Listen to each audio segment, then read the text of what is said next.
Good evening. Welcome.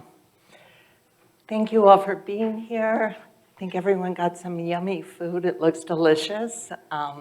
Yeah, it's good. 2 thumbs up, Kevin. Very great.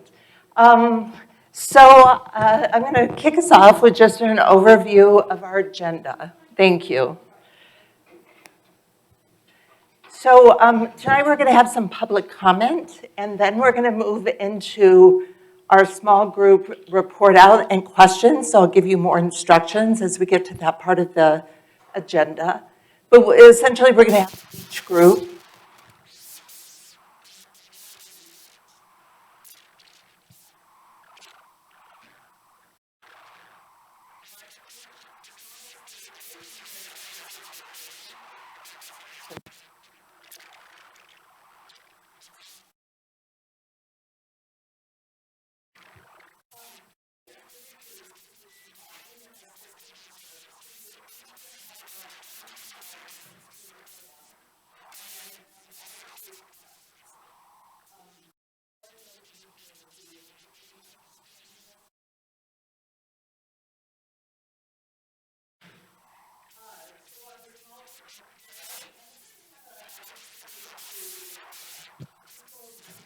in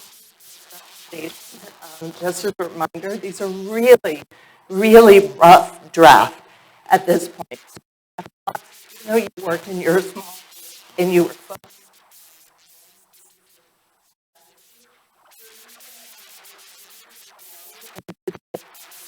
groups as well.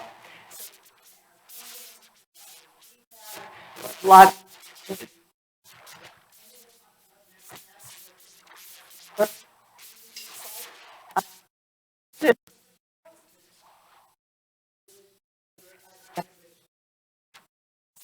Turn it over. To just provide some opening remarks before we go to public comment and Mr. Brown. Thank you, Glenna. I thought it was a good time now that you are really getting into the meat of things with getting to recommendations, just to kind of reground on how we got to here and where we're at. Thanks everybody for being here tonight. You know, when the City Council created this task force, you may remember that we talked about how we have historically offered relative affordability, but recent trends in market prices, rising construction costs, increasing mortgage interest rates, and land constraints are putting this affordability out of reach for a lot of our citizens. And so they are looking to you all to provide those recommendations. And so you all created a great mission statement, which I think we have stuck to. And I just want to thank you and encourage you to push forward. As you know, you are staffed just from a facilitation, not facilitation, but from a coordination of meetings, logistics by our community development staff, Tim and I from the city manager's office, but none of the staff is going to be voting or giving you, have not been giving you any advice or feedback. Lindsay, you're also in that category with Brad as an ex officio member. So not to put any pressure on you because, we're not here, it's all on you, but no pressure. But just want to thank you all for your continued service and for just sticking with this and our mission. Thank you, Glenna. All right, very great. I'm going to turn it over back here for our guests to speak to us. I'm just going to kindly hold the microphone because I don't know how to hold the microphone and read this and scroll. So okay, so as soon as you state welcome. Thank you. State your name and cross streets, and then I'll start. Kathleen Bailey, Jason and Union. I want to express appreciation and thanks to the Inglewood residents and Habitat for Humanity representatives who volunteered to serve on this Affordable Housing Task Force. Your I like, I wish, I wonder comments, questions, and concerns radiated your sincerity. But I am very concerned. Unless staff quietly sold some of our unencumbered public land this year, I was quite surprised to hear last night that staff told this commission that the available public land is not available for affordable housing. And by doing that, staff has effectively redirected the focus almost entirely onto staff's Code Next high-density goals with ADUs and subdivision of lots for installation of multiple small homes in courtyard format throughout existing neighborhoods. And with this Code Next focus, commission members We're encouraged to consider eliminating existing safety and structural regulations, as well as reducing, is this on? As well as reducing application and approval processes for developers in order to expedite and fast-track subdivision and development. Adding affordable housing is a reasonable goal, but it is not an emergency. It does not justify removal or reduction of any existing laws or regulations. This was the exact same strategy staff used 8 years ago to justify changing laws and regulations when community development staff's mantra exclaimed, quote, "Inglewood's lower than average incomes and smaller than average homes were deterrents to their goals set out in their 2016 Inglewood Forward Comp Plan." And they went on to identify their goal was to replace our smaller than average homes with larger, more expensive homes in order to entice new higher income, college-educated residents to replace our lower-income blue-collar workers living in our smaller-than-average homes. And both then and now, community development invited developers to come in and sit down and tell them what development regulations they would like to see changed for expedited development. Back then, it allowed the city to quietly amend the bulk plain law and the PUD law with the intention of drawing in developers to scrape our bungalows and replace them with massive triplexes that were priced at $700,000 to $1 million per unit.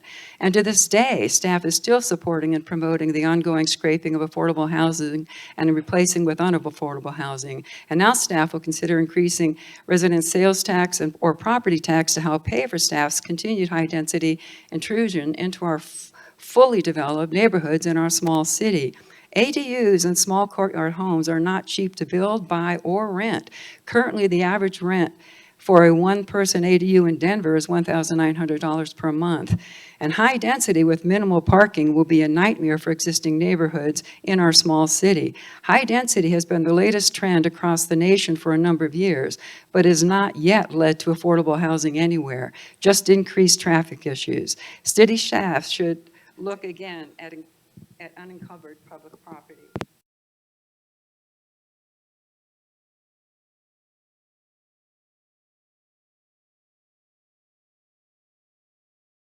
Thank you. All right.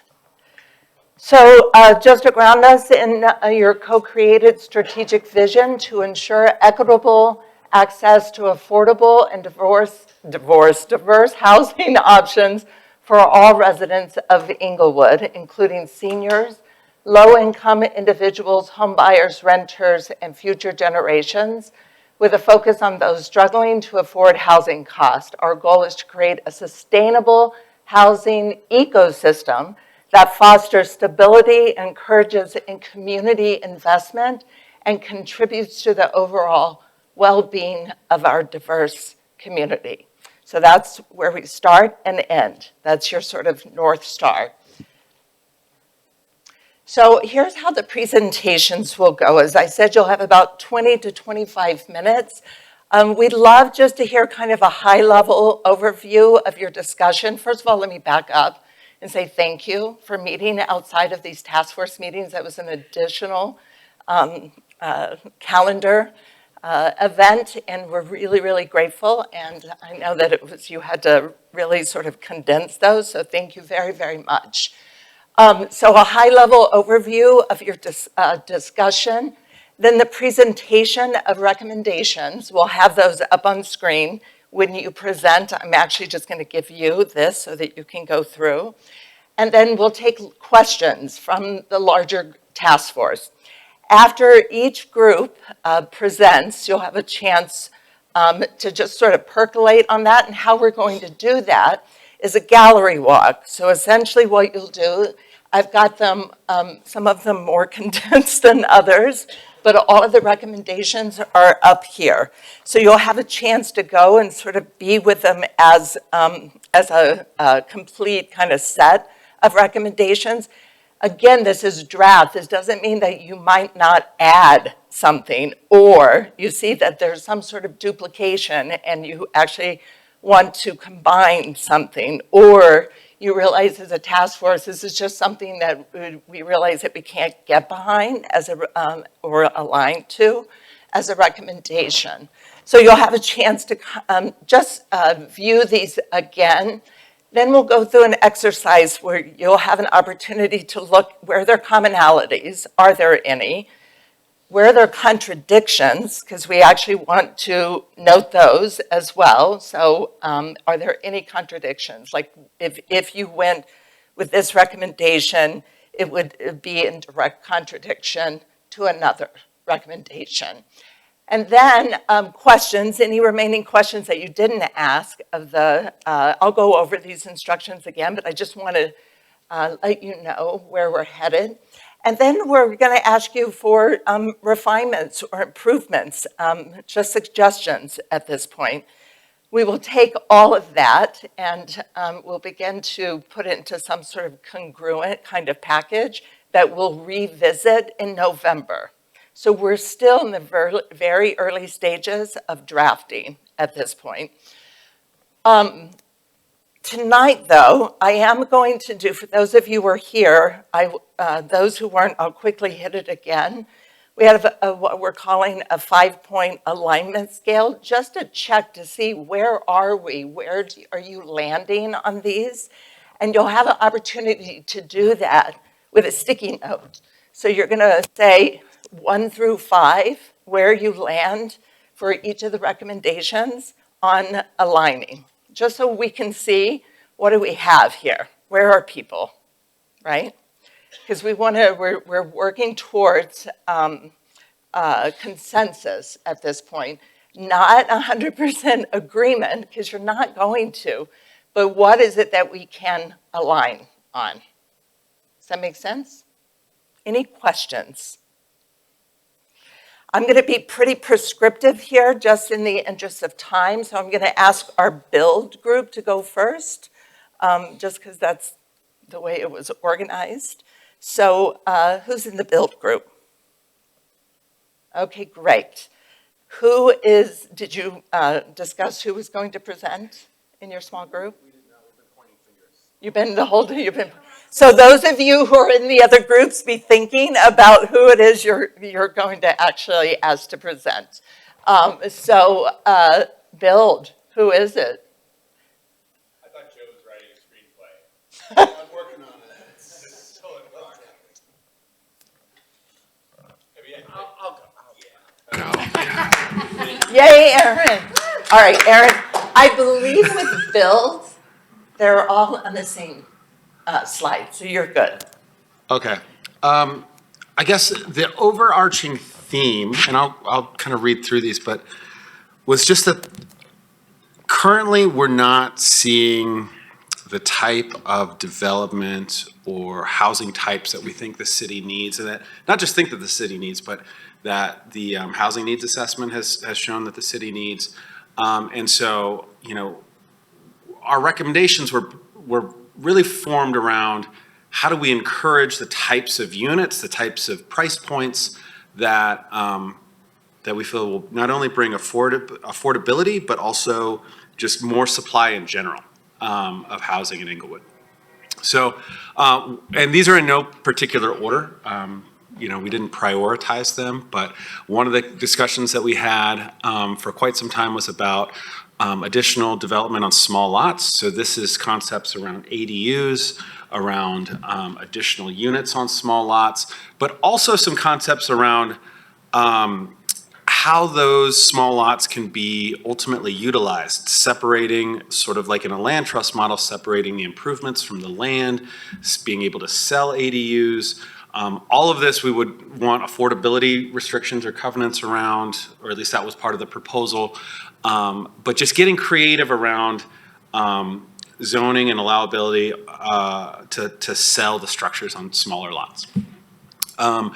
Another one, just general concept, was more housing across the board, more supply across the board, more units.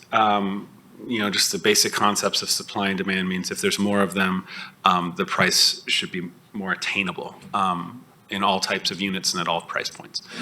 The next one was make it as easy as possible. So this is the idea of providing incentives or streamlining permitting or reducing fees for affordable housing developers. to build all types and to deliver units of all types. So there's lots of strategies for that are used in municipalities around us and across the country. Like I said, whether that's reduced or reduced fees, or like Denver has a program that streamlines permitting, although they have different challenges there around the timelines around development. So it's just making it as easy as possible. And I think that there's an opportunity to really engage specifically affordable housing developers around what the challenges in Inglewood have been for them to develop here. Next one. This was this was not so much about building. Maybe it's a little bit outside of our lane, but it's really about developing.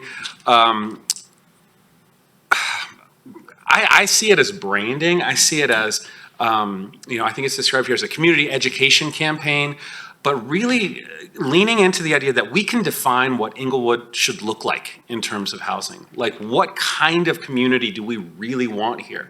And then get people on board, get people excited about it. Say, this is what we want our community to look like. We don't want it to just be left up to the market and to for-profit developers to just extract the value from our land here and build what makes them the most money.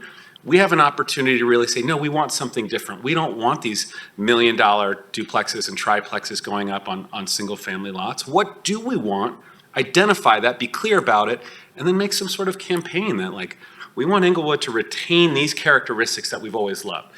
Working class, blue collar, accessible, smaller formats, neighborhood character and feel. So let's get something built around that and say, here's where we're going. We can't go back. Nobody's going back to 1955. So how are we going to take this forward and retain the things that we want?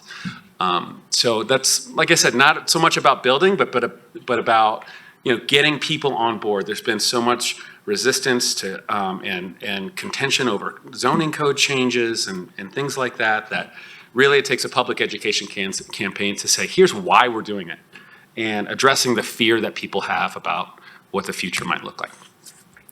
And then the fifth one was being more specific about what those missing types are. And this is really the whole, I think, of what development is not producing in our market, and that's small scale apartment and condo buildings. Right now, to get profit for multifamily, we're seeing 150 to 300 unit developments go up.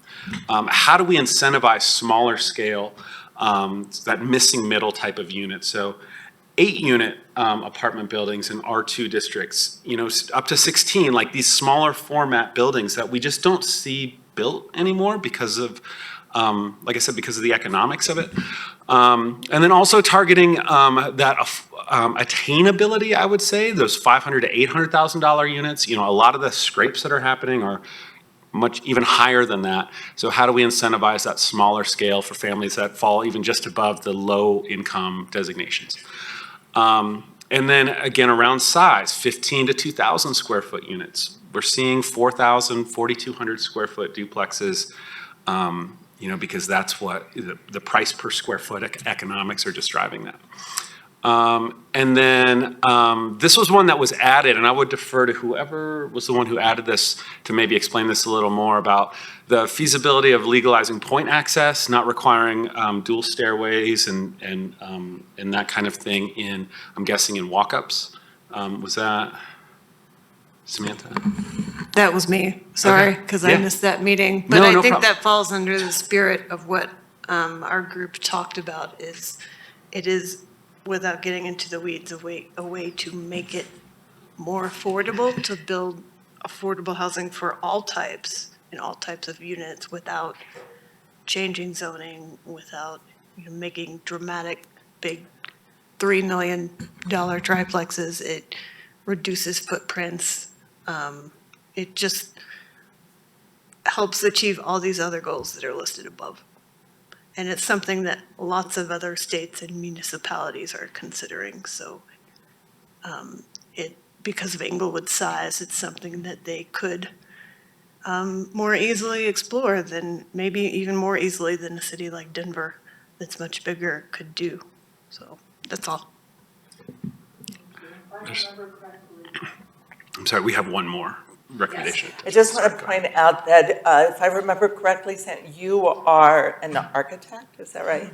Yeah, okay. So there's some subject matter expertise there in terms of design and restrictions. Thank you, please. Yeah, and then the last one was also acknowledging that, we've talked about affordable housing, we've talked about attainable housing, home ownership opportunities, but not to forget that transitional housing is on the spectrum as well. So, we have one project on the south end of town that's happening around this, but there's just a huge need, and not to exclude that from the continuum, so to speak, of housing need that Englewood has. That's it. Anything that any other from the build group would like to add? Did a great job. Aaron, anything?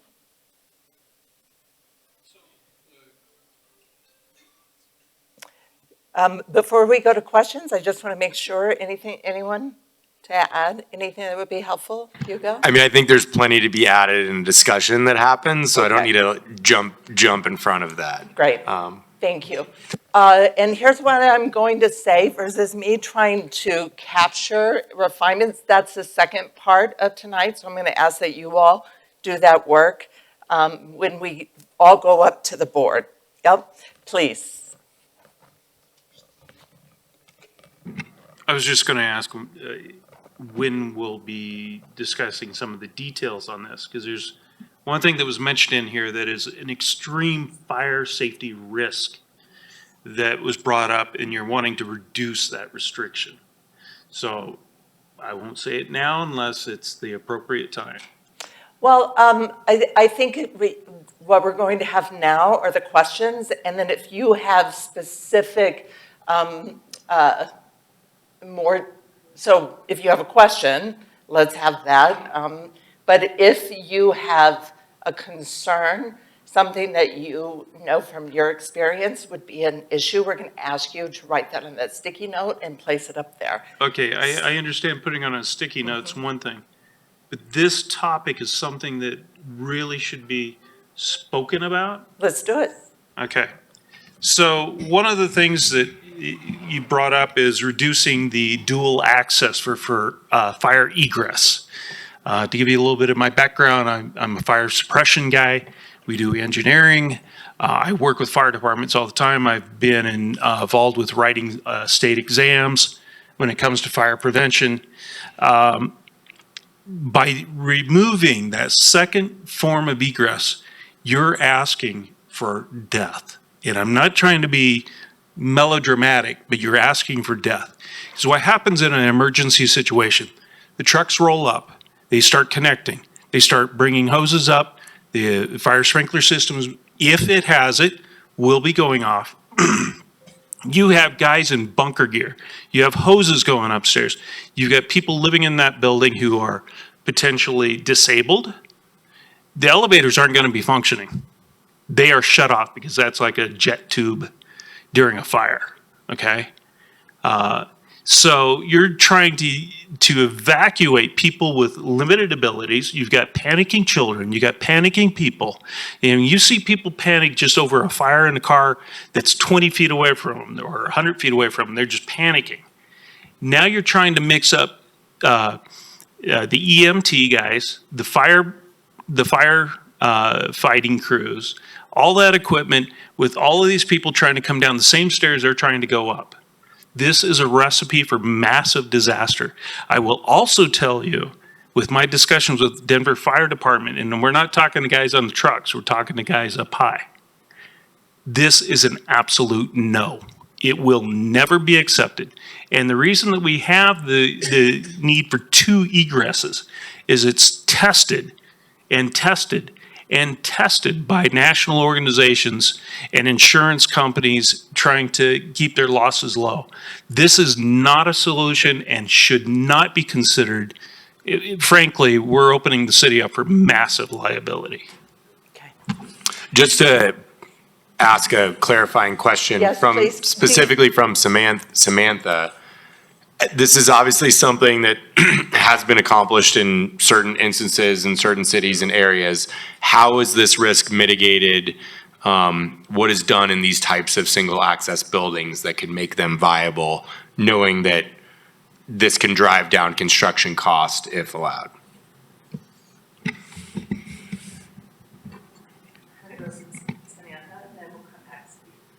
Yeah, I'd like to respond to both.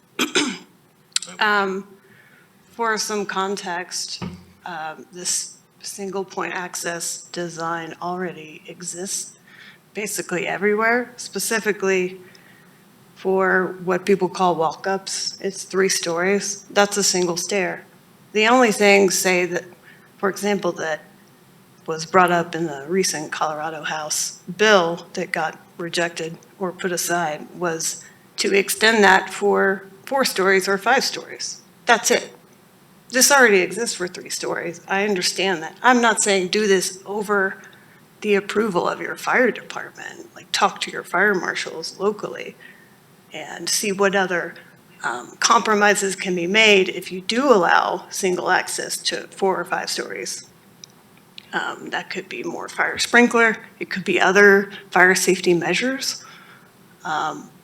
But this already exists, not only just for 3-story walk-ups, but it exists for higher stories in New York City, Seattle, Europe, and there's not a lot of evidence that, say, Europe doesn't have higher rates of fire death per capita and per instance that we do. So it's worth exploring to me. It could be outright rejected, that's fine, but if it's going to become legal in other places, I'm saying Inglewood should, at least be familiar with it so they can decide for themselves if they should allow that or not.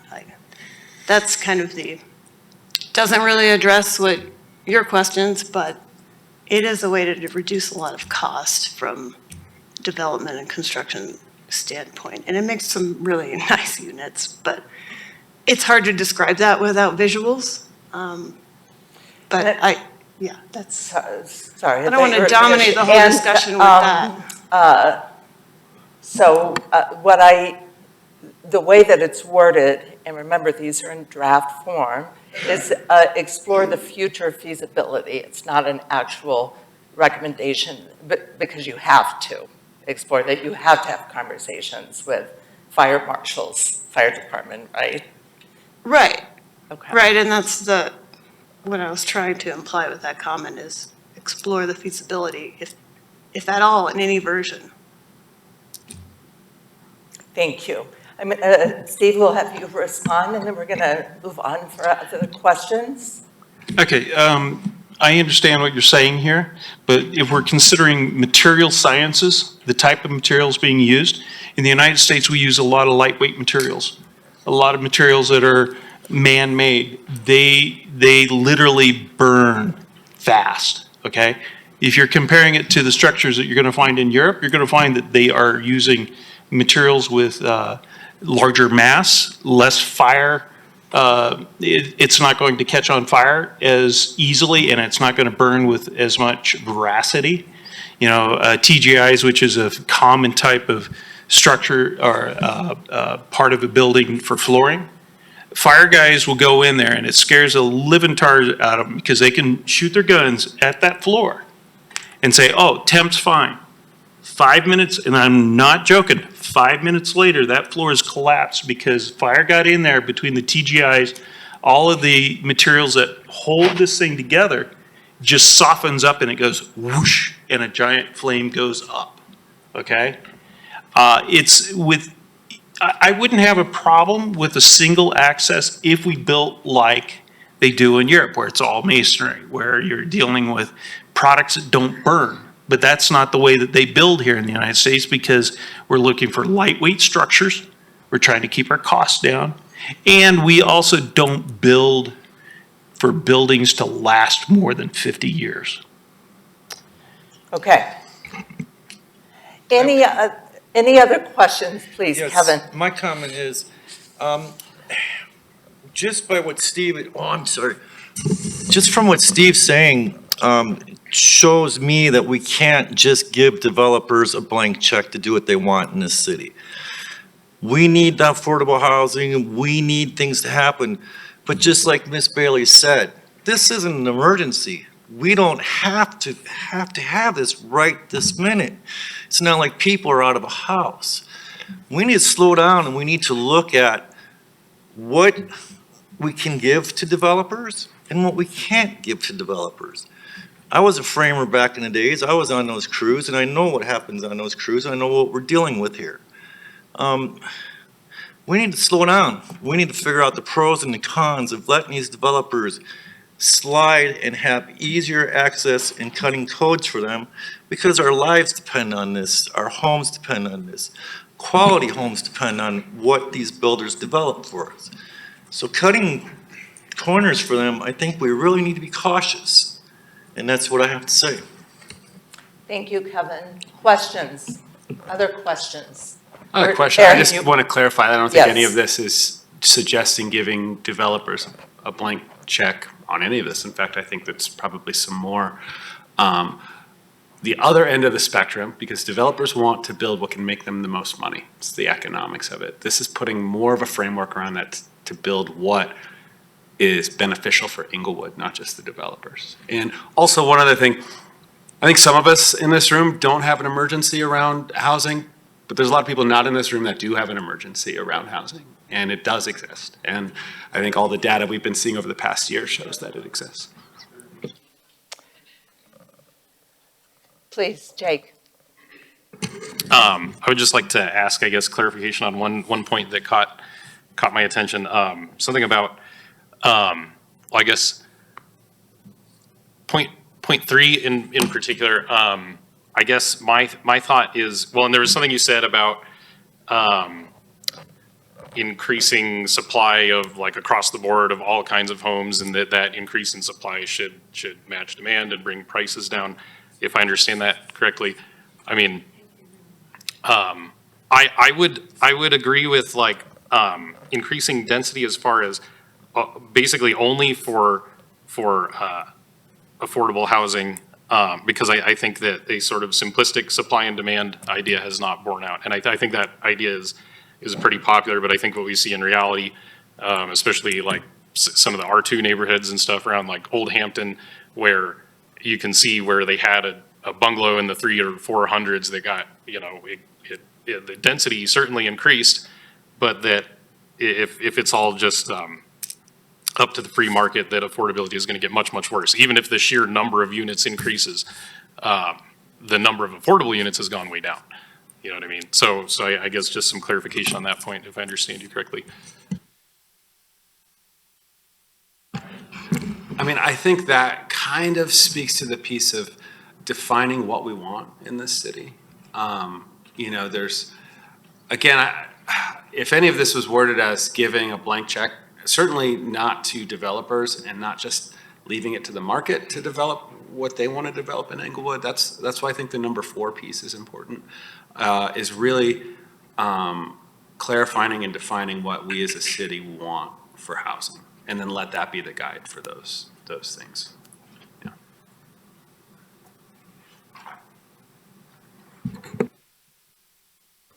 Please, Sophie.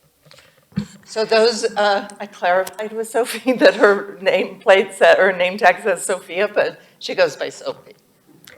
Either is fine, but I'm usually Sophie. Just to that point, kind of, and this might fall better under a different category, but I was wondering if you discussed like mandatory inclusionary development at all, and if that falls under any of these bullet points as they exist. We didn't discuss the policy pieces of it. No, we did not. I believe there is something from the fund group on that one. Yeah?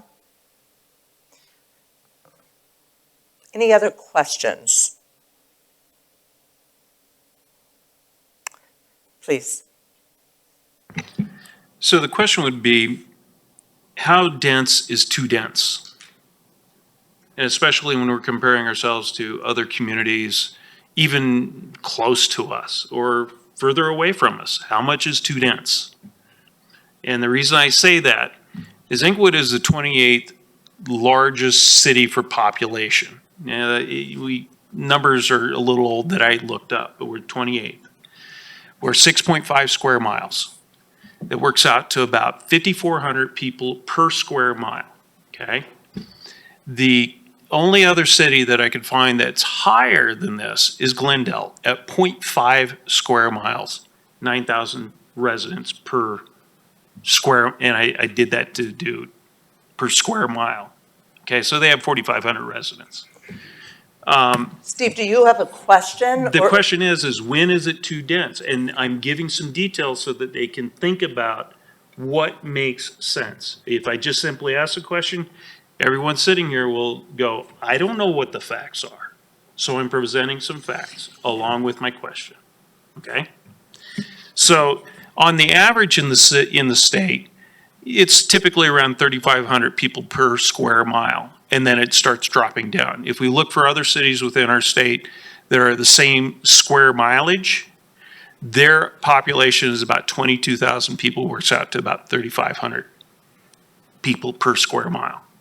So the question is, for Inglewood, right now I'd say density is probably, we have done more than anyone else in the city or the state for density. When do we say density is too high in our community? I do agree that we do need to take care of some of these people that don't have, the ability to afford. And, Jake's comment about, okay, maybe allowing some higher densities for that specific purpose potentially might be a solution, but doing a solution to increase the entire community of Inglewood, is that the best thing for our community? Are we fundamentally changing what Inglewood is known for, that small city inside of a big town or a big city? So my question is, how much is too much for population? And what you're looking for in terms of an answer is specifics around the number of residents per square mile? I would say that would be a fair way of assessing it. Okay. So we can compare it to other communities. Okay, thank you. Please, Hugo. I think the needs assessment shows we need thousands of units in our city of a variety of housing types and AMI levels.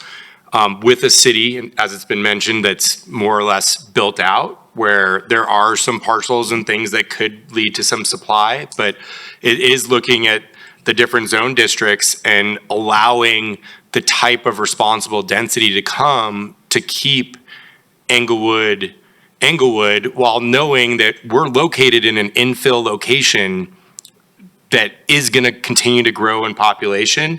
And how can this group kind of steer that in a way that can keep Englewood while allowing the much needed additional density that our city lacks? I think that the issue we have and what we discussed in the build group is a lot of what you're seeing is the same thing. Bigger apartment projects, people scraping old bungalows and building expensive duplexes and triplexes. And so how can we create a playbook that developers are excited to come here to build a variety of housing types?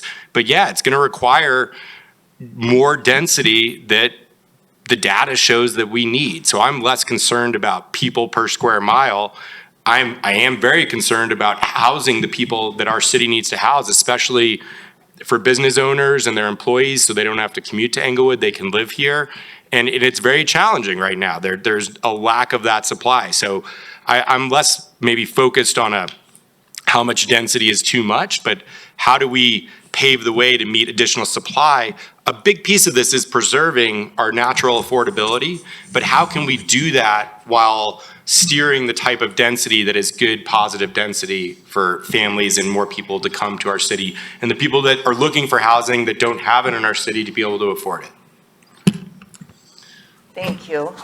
I'm going to move us just so we can have all the groups, and we're going to have opportunity, because clearly this is one of those conversations that we're going to have to continue to have. Any clarifying questions? So not like you have a point of view and you want to ask a question to express that point of view, but any clarifying questions, meaning you just need a little bit more explanation of what they mean by their drafts, please, Well, Kevin. I'm not sure about your drafts, and I'm sorry I raised my hand a little bit before you came and stated what you're looking for. I have a question for staff. How can we get an aerial view or a view or find out where and what property is available in the city that is empty parcels? Is there a way to do that? Thank you for the Oh, question, sorry. Kevin. Yeah, it's a great question. Brad, I believe we presented some of those. So one of our kind of learn sessions that we had earlier in the year was all of the city-owned parcels, some of which aren't even in Inglewood, but some of them are, where we have done a deep dive with a third-party company who did an assessment of each of those sites.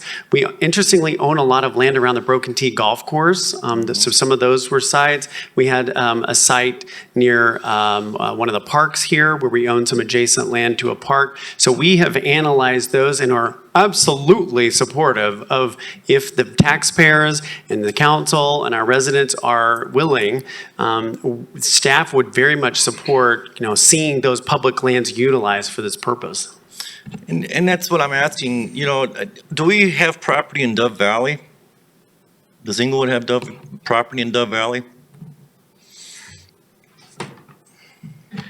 No, Englewood does not extend anywhere near the tech center in that area. We're basically Broadway, Bellevue on the southeast, and that's where our corporate boundary ends, more or less. Plus McClellan Reservoir properties. Okay.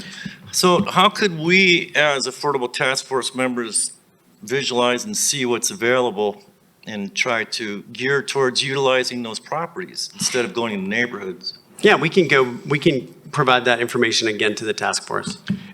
We discussed it as part of the build group. And the unfortunate thing is that the parcels, I think it would be great to utilize them, but it would be very costly from the city's standpoint to bring them into a condition. These are parcels that have contamination or are in a floodplain, and we didn't use that as one of our recommendations. I mean, I think that we're all in favor of using land that the city has to bring housing. I think that the issue with those 5 or 6 parcels that Brad walked us through in that meeting, I think, is that they're not, they're challenging parcels to develop.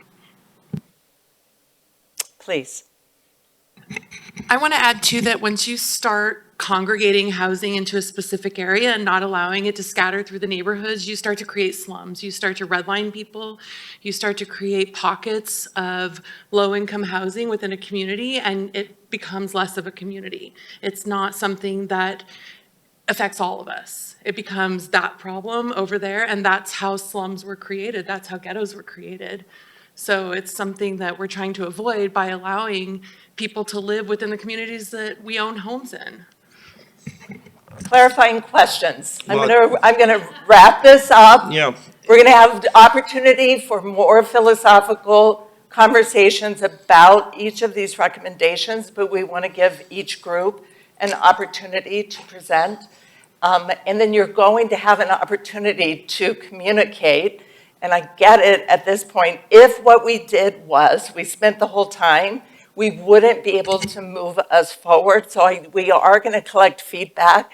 We're just going to do it in a different format. It's going to be shared. So it's not going to be something that we tuck away. We're not even going to make any changes. We're just going to share the recommendations. So with that, I'm going to move us from build to assist.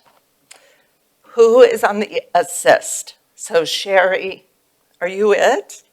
Were you by yourself?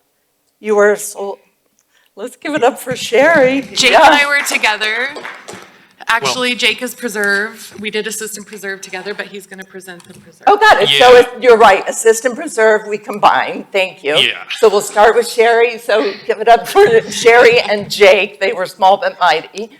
So we'll start with Sherry and assist. And let me. Okay, so a high-level view of our conversation, I guess, was just over the types of programs and how to, at least from an assist perspective, how to communicate this to the residents of Inglewood and how to connect the programs that we're recommending to the people of Inglewood. And so we came up with the 4 recommendations for assist, and the first is to assist families to become homeowners. And so the main goal is to focus on homeownership here, to work partnerships with the city and the banks to develop lower priced homes for sale. Let me see what as a note. And then identify and incentivize people who have land or homes to sell at a reasonable price. So we talked about identifying vacant lots as part of this, and perhaps incentivizing people to sell it into a land trust through the city, or creating like a tax rebate or incentive for vacant landowners to sell. And then also to work with the banks was to create low interest loans for developers through the city was another idea. And then we talked about paying a transfer tax for rental properties, no tax for primary homeowners, no extra tax for a primary home. And then the tax would become a funding stream.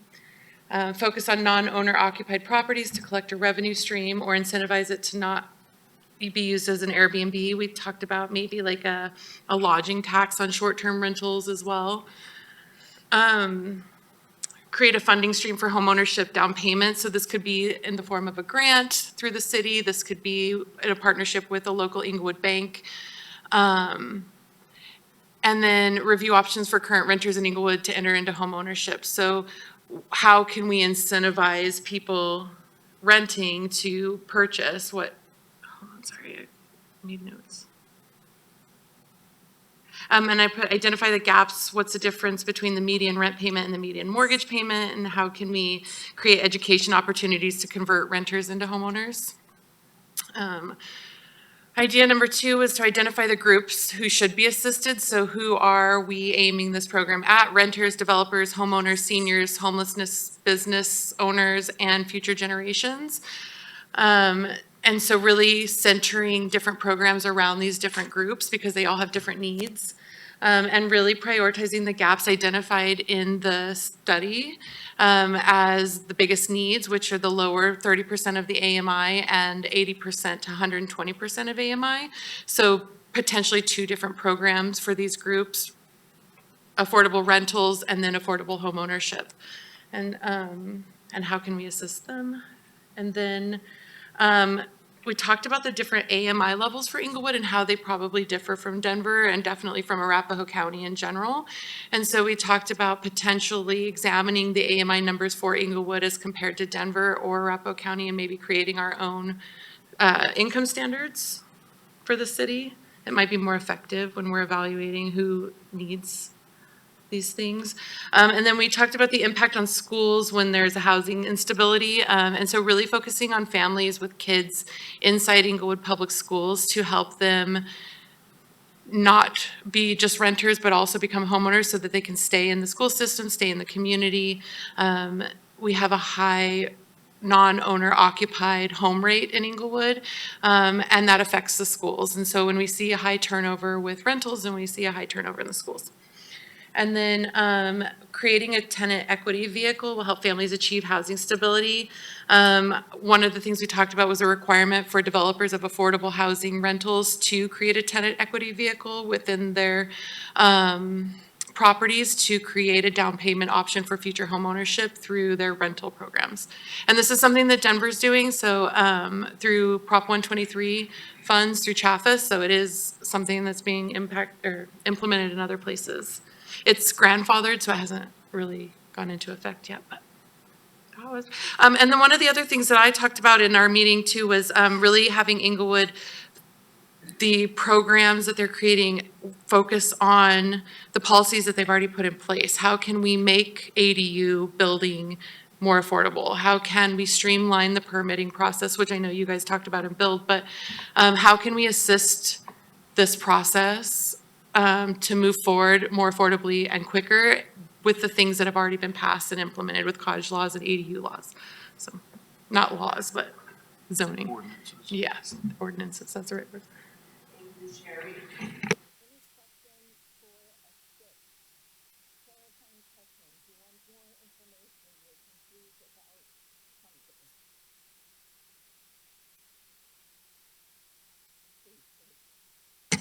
We mentioned STRs, I think, or short-term rentals. I think this is already the case. I would say non-owner occupied STRs, basically a hotel in the middle of the neighborhood, should be flat out banned. I think they already are. I think enforcement is another ballgame, I guess. But yeah, as opposed to taxed, I guess I would just say that. I would make a distinction between that and the owner occupied ones where they're renting out a bedroom or something. But that's just, sorry, that wasn't a question. I'm sorry. That's okay. Please, Steve. So you'd mentioned something about an encouragement for property owners that are renting to somehow do like a rent to own, for lack of a better term. Are you familiar with any programs like that, or what? How would that be? Any ideas how that would be structured? Because it's a real interesting thought, and we do need to encourage more homeowners instead of rental properties. I don't think I was referring to rent to own. We definitely talked about rent to own in our meeting, but we're talking about like creating funding streams through the city, like community development block grants, which would go to developers, but more of like a grant for people to get funding from the city to use as a down payment, is what I was thinking more. Because the rent to own is tough because it's not always the best deal for people, and it's not always the most direct route, so I think there's a lot of red tape. Thank you. Other clarifying questions?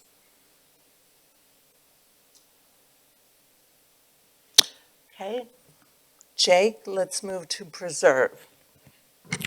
Okay, and yeah, I apologize. I basically prepared all this at the last minute, like yesterday, so it's not really going to line up with the slide too well, maybe a little bit, but yeah, it was just kind of last minute thrown together. But anyway, as far as preservation of affordable housing, I think it's an interesting question because, as has been said here a lot, there's a lot of naturally occurring affordable housing in Englewood. And so the question of preserving that, I think probably is largely a question of zoning. And I think it's important to remember why we're here, which is, my understanding anyway, is that the initial Code Next thing sort of blew up because it involved a blanket repeal of single-family zoning in R1, which a lot of people didn't like, and I don't think that should be tried again because I think we'd have kind of the same result. And I do think what we've seen like in R2 areas is that if you do just simply strip away the single-family zoning, like I was saying earlier, you might get a technical increase in supply, but you might get a much worse affordability in terms of, like we've said, you know, a $400,000 bungalow getting torn down and replaced with multiple very expensive units. So anyway, I guess the question is how to prevent that. And I can't speak for everyone, but I know I wasn't enthused about upzoning in R1 with the last Code Next, not because I didn't want to look at tall buildings, but because I didn't want to see my neighborhoods turned into wealthy, exclusive enclaves, which is what seems to have happened in some areas around Old Hampton and some other parts of sort of northern Englewood. And so I think a middle ground could be opening up like cottage zoning in R1 areas, as well as making permitting for ADUs a lot easier than it is. And like a rule, like if a homeowner wants more than one ADU, it has to be affordable. It has to be below market rate. As far as the mechanism for that, I guess I would leave that to the fund group or anyway. And if any upzoning was to happen in R1, I would say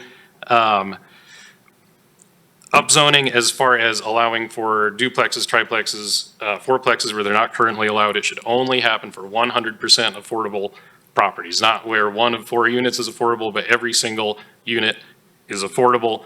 I think some of these ought to be deed restricted homes to own, and some should be tax credit to rent, and I think it's important to focus on both because I think the arc of many people's lives involves a period of renting and then moving into ownership. So I just don't think we should neglect either side.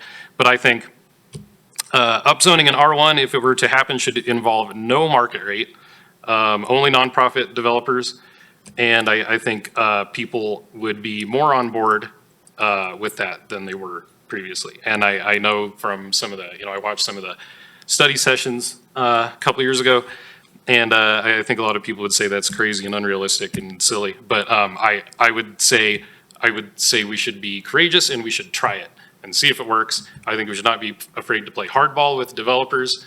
And there's this sort of boogeyman of like, well, you're not going to get any development. And I just think we should try it. And if there's no development, I think no development is better than bad development that worsens affordability, which is what I think we've seen in R2. And then the second sort of theme was preventing displacement. And so, I think displacement is a big problem in some of these more expensive metros in this country, and Denver for sure. I know a lot of people that I grew up with that are, I hardly see anybody I went to school with anymore. They've all been priced out. And when people can stay where they grew up, this is the way my life currently works right now, fortunately, is that, I can help my aging parents. My parents can help raise my kids. They have a lot of involvement. They fill a lot of the gaps in childcare. We can fill gaps in elder care. It's just some of these big societal problems I think are made much better if people can stay where they grew up. And, it's good for people's mental health to grow up with their extended families. It combats the isolation epidemic that we see right now. And so, anyway, there was some talk in our focus group about possibly focusing on assisting like renters move into homeownership who have demonstrable attachments to Englewood, and so that perhaps they could receive some kind of down payment assistance or something like that. Also, could see possibly trying to come up with a way to help seniors who have a house in Englewood downsize into like maybe a single level apartment, like the kind that's at the old, where the Masonic temple was, something like that, which would free up naturally occurring affordable housing for the next generation, while keeping families intact. And so anyways, as far as the prioritizing people with demonstrable attachments to Englewood, I think that is kind of a tricky question, because someone here had brought up at some point, like, if you're a single mom looking for a place to live, you're going to apply everywhere, and we don't want to shut the door on someone like that. So I think it's kind of maybe hard to strike that balance. But yeah, something like she said, I'm sorry, I forget your name, but about like that could be like you have a child who's already in Englewood public schools or something like that. Not simply just that you grew up here or something like that. So anyway, that's what I got. And then we had this last one, which was a combined. I put the questions up here. Those were your questions, not other people's questions. We're not going to answer those questions right now, but I did want to note them. So let's talk about the combined assist and preserve it, and then we'll open up for questions from the larger group. Please, Sherry.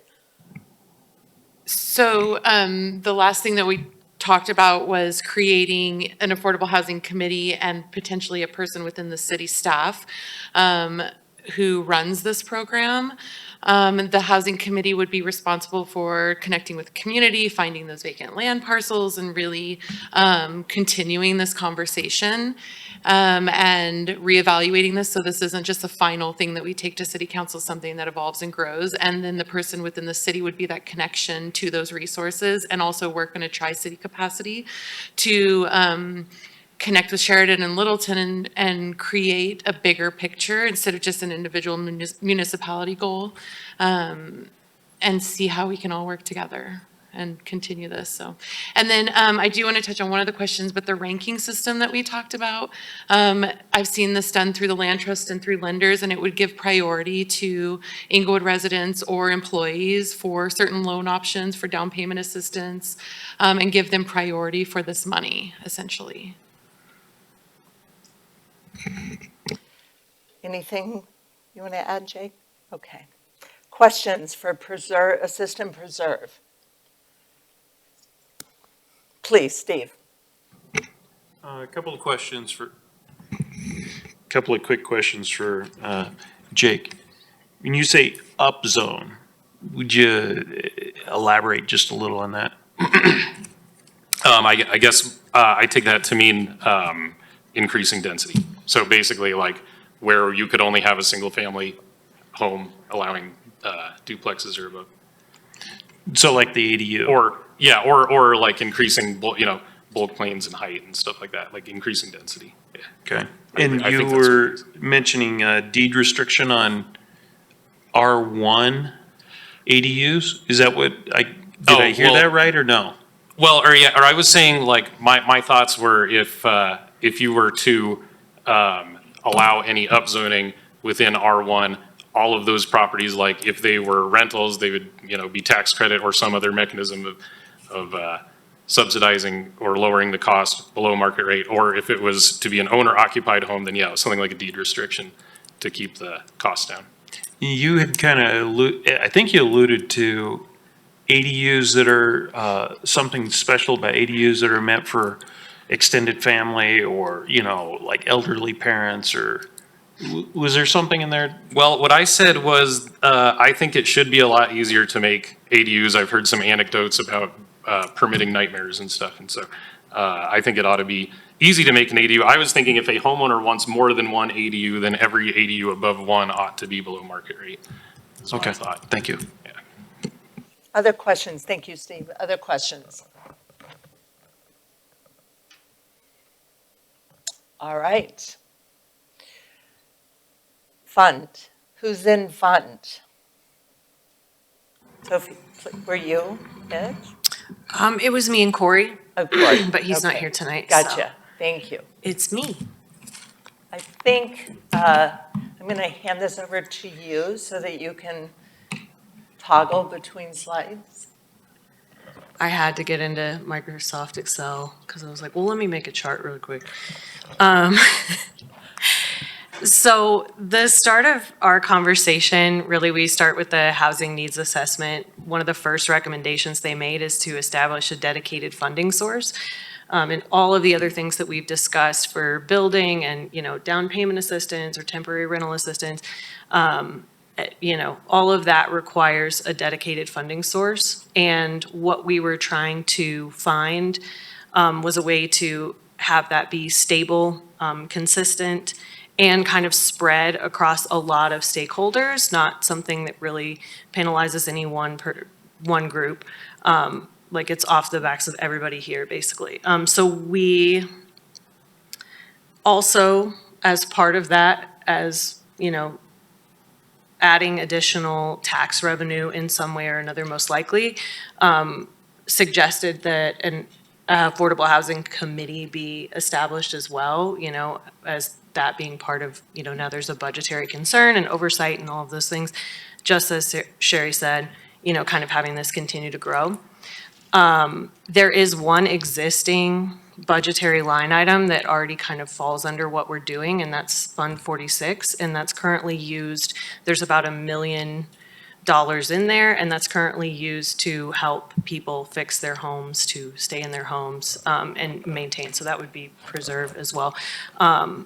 But for us to continue to funnel money into that bucket, we talked through several options as far as bringing in additional revenue for that. Firstly, we have like the linkage or fee in lieu, which would be part of a mandatory inclusionary policy. We have, additional property tax, additional sales tax, perhaps targeted to certain classes or categories of items. A contribution from the general fund, but obviously Inglewood has, a balanced budget and there's not just loose money flying around. We also talked about rental licensure fees on landlords, and something that I think would be potentially really helpful would be a real estate transfer tax or documentation fee. It's also something that we could do in a graduated way. So for instance, for average properties selling at about $500,000. Let's say the state of Colorado has one of these already, and it's 1 cent on every $100 in sale price. So let's say we add our own 1 cent for every $100 in sale price for a $500,000 house, that's $500. But let's say someone sells $1 million home. Why, my thought is that rate could rise substantially for homes, let's say over $700,000. And this kind of brought us to create this chart to kind of build out the considerations for each and all of these. I think that our thinking behind it was that ideally we would have some from multiple strands coming together, like I said, to kind of diversify that pool that we're drawing from. Sales tax revenues go up and down. Property taxes are extremely stable. We're thinking a fee in lieu, linkage fees is probably not going to be a hugely impactful amount of money and probably not consistent in any way. It depends very much on what's getting developed, where, and what choices are being made. And we kind of think that the point of that policy would be to turn out units rather than garner the fees in lieu. But looking at other things like, let's see, yeah, the rental property license fee. So basically, we just put them in a chart so that we could kind of look at what the options are, how stable they're likely to be. The magnitude, we really don't know a lot of. Like, we would want to crunch some more numbers. I did start kind of doing that a little bit to just kind of ballpark these things a little bit. But also, we have a column here for administrative needs. Obviously, if it's a new process, this is something that's going to require a certain amount of city resources to implement. However, the existing taxes could be increased, through existing processes. And then implementing body, I could be wrong at certain places in there, so I'm definitely open to feedback on those, but I think that's something to consider as well, is like how would this be achieved? What would the timeline look like? Very much impacted by who has to make that decision and make that implementation. But I think that about covers it. I think to do what we need to do, we need to make a commitment to get more money for it.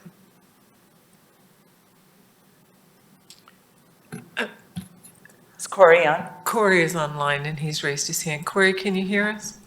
I can hear you. Can you hear me? We can. Sweet. Sophie did a great job of summarizing all of that. So great job, Sophie.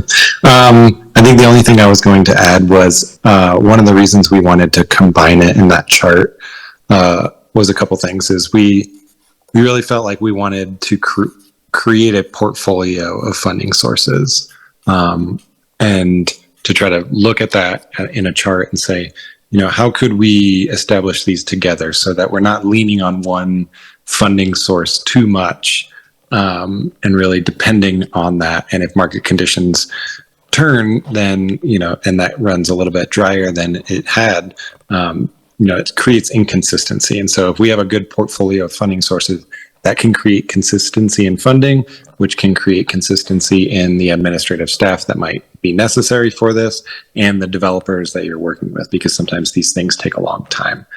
So I think that was one thing we were looking at. The other thing we were looking at was trying to organize it in a way that we could see, how do you implement these? Could you package a couple of these together and take them to city council? So you're telling that story of saying, hey, we're not leaning on one of these too much, any one of these too much, but we're saying we want a little bit from here, a little bit from here, and a little bit from here. And that gets packaged together as one story and gets taken to council, and passed in some way, shape, or form.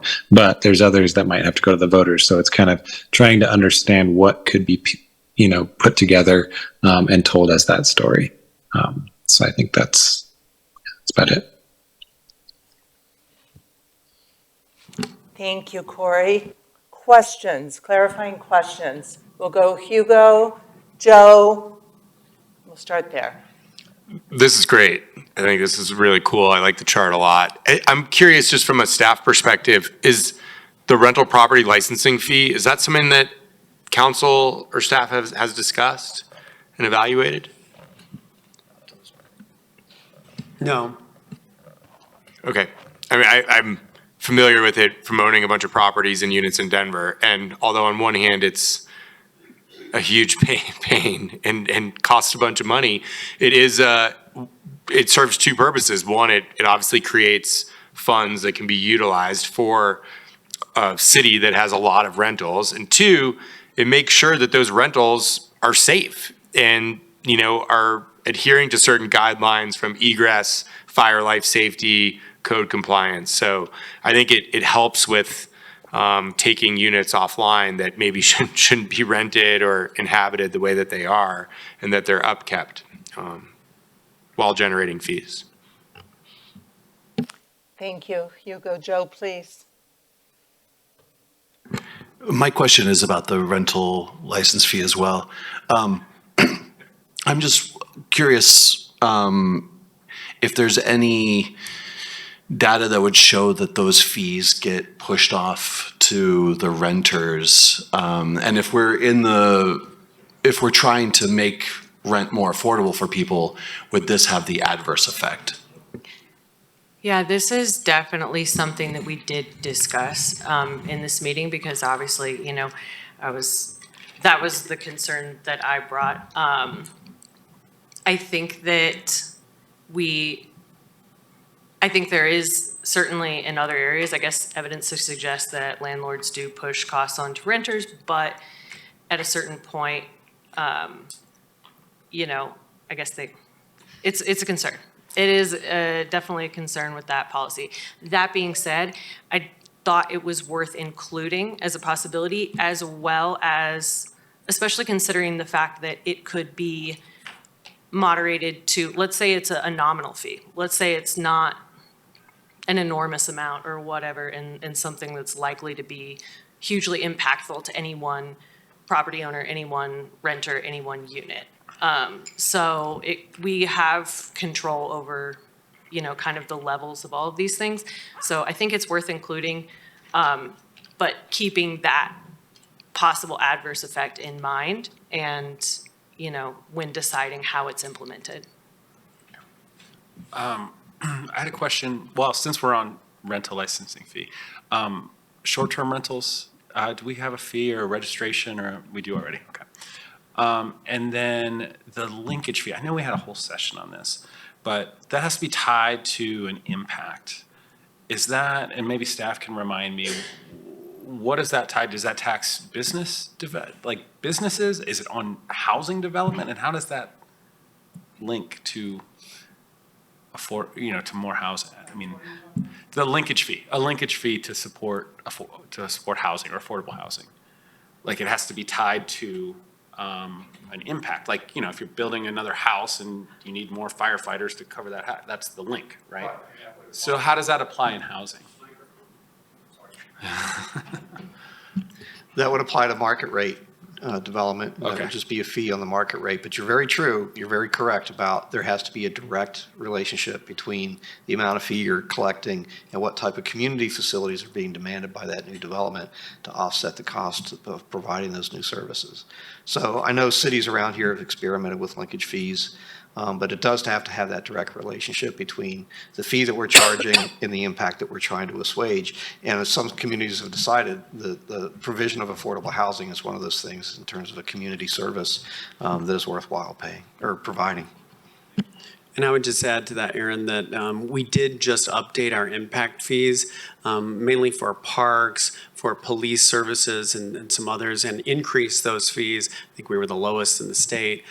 We, during that meeting, Councilmember Nunecamp asked our consultant, who does impact fees all over the country, if he had looked at that. He said no, but certainly that is a service that they provide.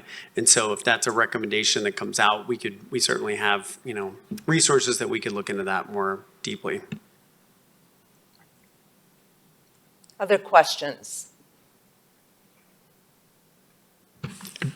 Just piggybacking back to the comments on the rental license fee. Could it be something, I know we talked about this a lot in the build group, of tying it to affordability where, maybe you have to maybe adhere to the guidelines and have the license, but the fee is nominal or zero if the project is at a certain rent threshold. I think a concern is a lot of the houses are being rented at a high rent, and those are the owners who have no desire to sell or move on, and they could pay a higher chunk of that fee versus somebody who's renting units to a different AMI level that could have those fees potentially waived, that could maintain that affordability and limit what's potentially being pushed on to a renter. Please, Sophie. Just to respond to that, I think that's a great idea. And I do think that part of the other reason for including that as an option is shouldn't property owners who are renting their properties also contribute? Are they also, taking advantage of the current market conditions? Shouldn't they also contribute? If we're taxing people who are buying and selling properties, if we're taxing, people who own properties, what is their contribution? And I think if we tailored it in a way like that, now it could add additional administrative issues in figuring that out. But I think that that could be useful and fair in a sense. Other questions? Please.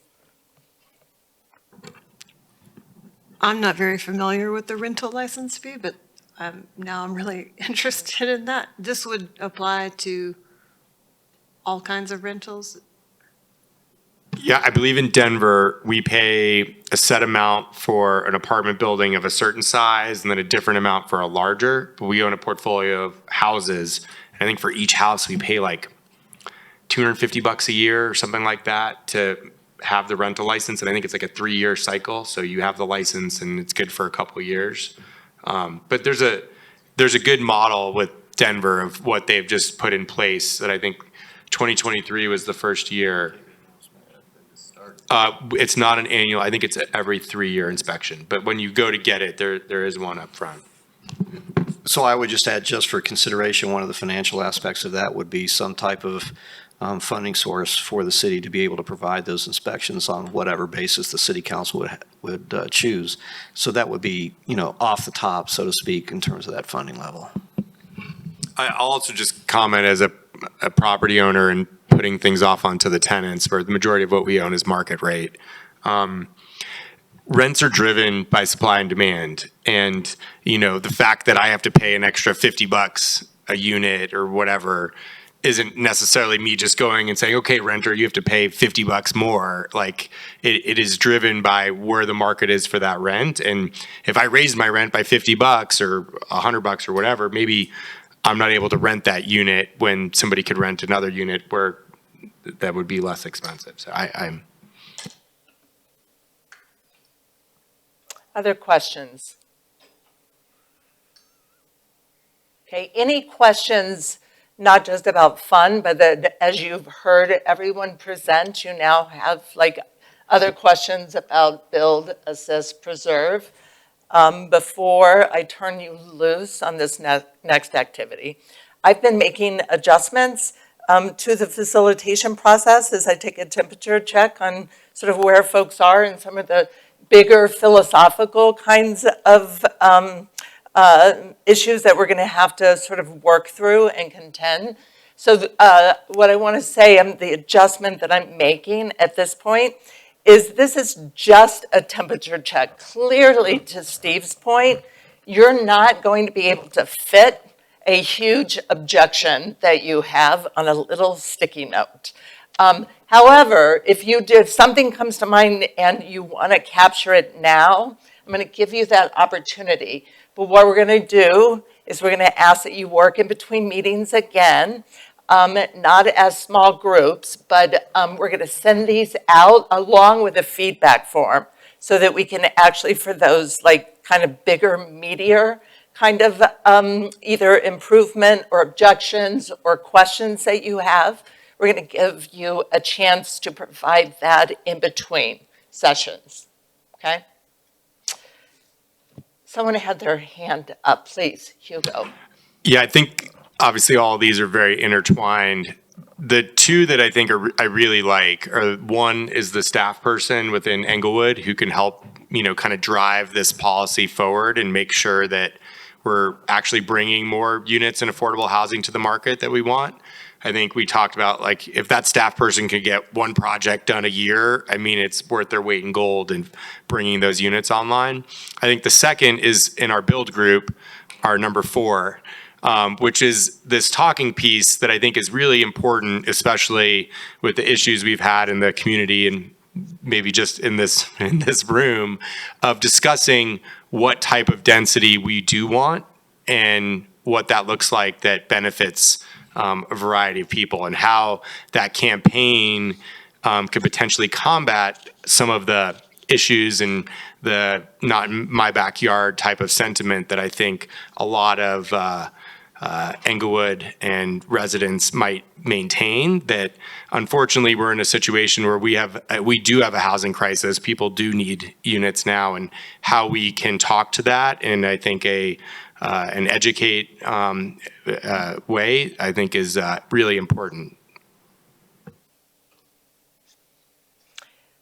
One other piece, thank you. One other piece that I want to mention is getting to 100% consensus, given the diverse perspectives that we have in this room, is highly unlikely. I don't put it in the impossible, but I put it in the highly unlikely. There are points of alignment, though, and a lot of them that we can get behind.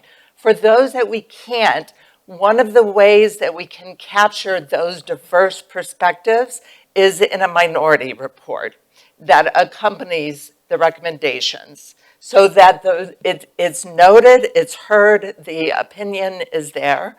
So where we can find alignment, we want to do that, obviously, and I think that there's plenty. And there's some where we may not be able to. So we have another tool for that. Does that make sense? All right. So here's the adjustments. You've got 3 ways that to give input at this point. So objections or even constraints. So you fundamentally disagree with one of these recommendations, or you see some real constraints, like Steve, with the fire codes and some of the building materials, things like that. Like, that feels like a constraint that needs to be acknowledged. The seconds, that's going to go on blue. The second are refinements or improvements. So clearly these are in draft form. They're at all kind of different altitudes, different language. We're going to polish them. But so we're not looking for wordsmithing at this point. We're looking for refinements or improvement recommendations. And then the last is orange, and that are questions. Remaining questions that you have. Now here, I did this last night about 10 o'clock. What I didn't think through is some of this is why we're going to provide you another opportunity in between meetings, because this is less than perfect. Some of these are really small. They're hard. I did this in front of the television, if I'm telling the truth, and had I been thinking about it, maybe I would have used more. But my original intent, we were going to be able to move these around where we saw commonalities or we saw contradictions. That's why they're on these instead of big chart paper. So what I'm going to do is I'm going to take, while you all are writing, I'm actually going to number these, and you can say, okay, this is recommendation number 3A. I have this improvement recommendation, or I have this challenge. Just going to see which one that you are referring to. Does that make sense? So you're going to sit and write. This is the challenge we have with not being able to see it all at one point. You're welcome to come up as I'm doing that to read these. I want to invite everyone, kind of like a gallery walk, to read these, but I do want to somehow number So you can actually say which ones. That makes sense? It's easy to see on the PowerPoint. It is. The problem is I can't have them all up at the same time. I think a lot of us who have the. You have your computers. I can put this somewhere for folks who don't, and you can toggle through.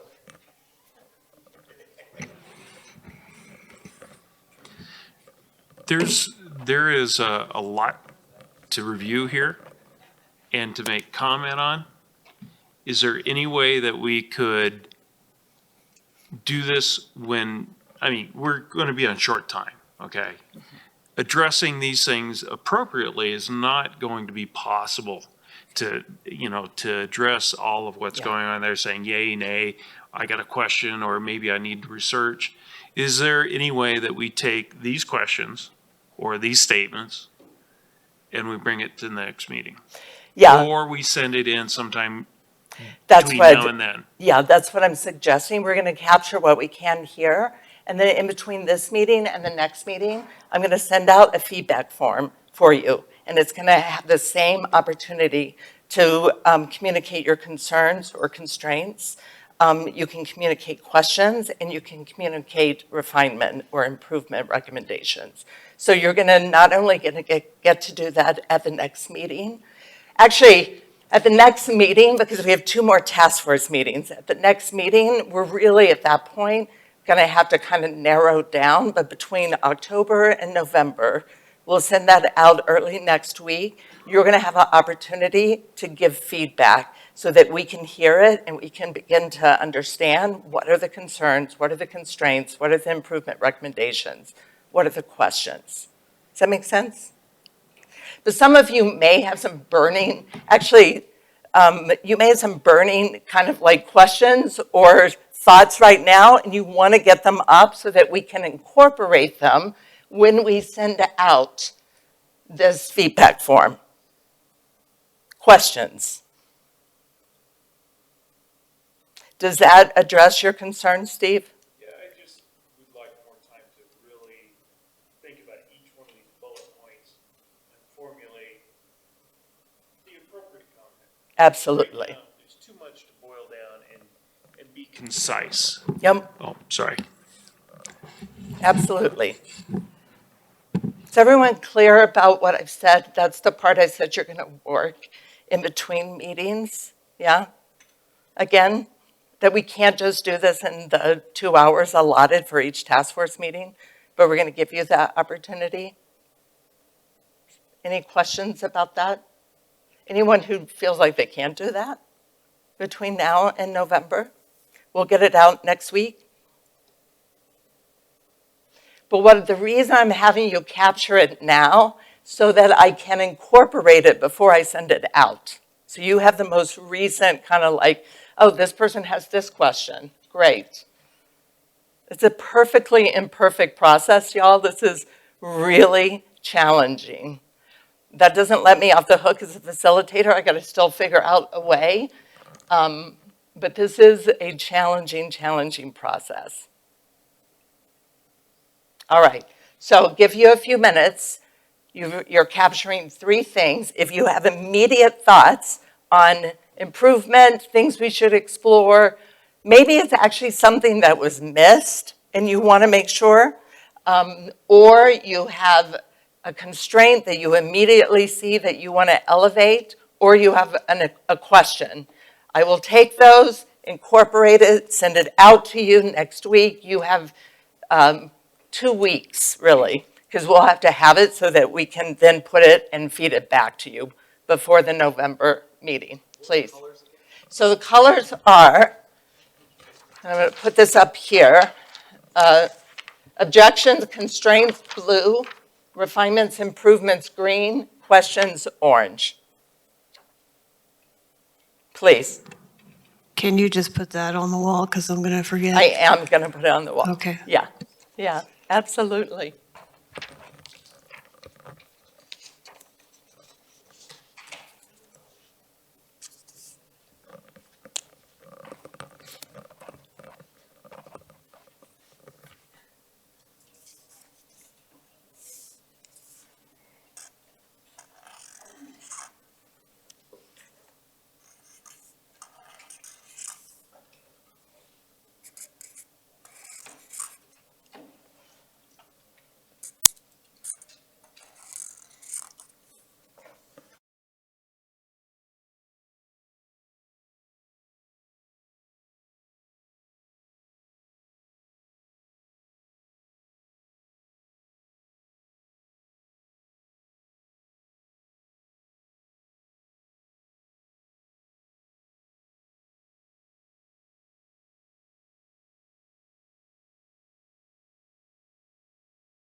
available for questions and expect to hear from us next week.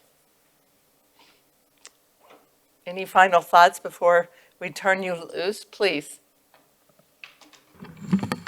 So just to summarize, you're going to take all of these comments on the wall and send this out to us next week? Yep. And also include a more feedback form for that? Yep. Or- So I haven't figured it out logistically in terms of the way, but the reason I asked you to give feedback now is I wanted real time so that we can include that. I'm not going to change the recommendations. I'm going to figure out a way where you have the recommendations as they are, and then we show here are the improvement recommendations. Here are questions that people still have. Here are the constraints or the objections that folks have. So we're going to have homework, but we're not necessarily planning on meeting in small groups You are again not. this month? Okay. No, no.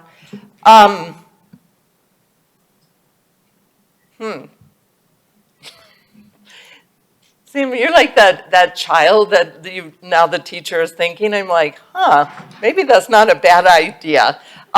With this caveat, everyone's like, shh. With this caveat, I want to see what's up there so that I have an understanding. I want to give you the opportunity as your small groups to come back and address some of those. I don't know that that means you have to have a meeting, but it could be, or we'll have to work it out because they have to be, I know, Nancy, I almost said it, but I reeled it way back. It's really difficult from a logistical standpoint because they're public meetings, and so we have to follow that protocol. And it's trying to get you all together at this point is challenging. So I don't think we're going to do that, but I don't think there would be any. Would there be? Help me understand any potential restrictions or constraints if there's an email exchange between the small groups. Can't do that. I think I can answer that question. Oh, go ahead, Nancy. No, go ahead. And Nancy, correct me from what you've talked to the city attorneys about, but yes, if it's more than just two people emailing, then it is a record. The thing is, we could, include the email exchange in the record of the meeting. I think we can check that, but that would probably be the only way. Okay, let us think through that because there are those protocols that we need to follow. Yeah, I was curious, could it be in some form of like public forum? Like, could this be shared on like a Google Doc or something like that where we could provide comments or feedback that could be expanded that is public? And then. Yeah, these are great questions. I think we can ask the city attorney's office tomorrow and get that answer by midday. As opposed to us each just sending feedback in. Yeah, it's actually on its much own. more efficient, and we can. I just don't know what the city's interface with Google Docs. I know from my standpoint. Or whatever shared doc. Yeah. format. We're going to figure out, I think what I'm hearing from you all, it's one thing for you individually to give feedback, ask questions. It's a different thing to pull you back as a group and have you be able to discuss and iterate and think together, right? And that's what Well, yeah, I mean, I think it's trying great to be able to walk and see other people's comments and feedback. Yep. It helps with some redundancy probably too. Absolutely. I had one more comment on the fund one. There was a comment or, a request of delving more into the different fees and a better understanding. And I think that as we're making recommendations, homework on staff to get us information on that, I think would be valuable. Final thoughts, questions?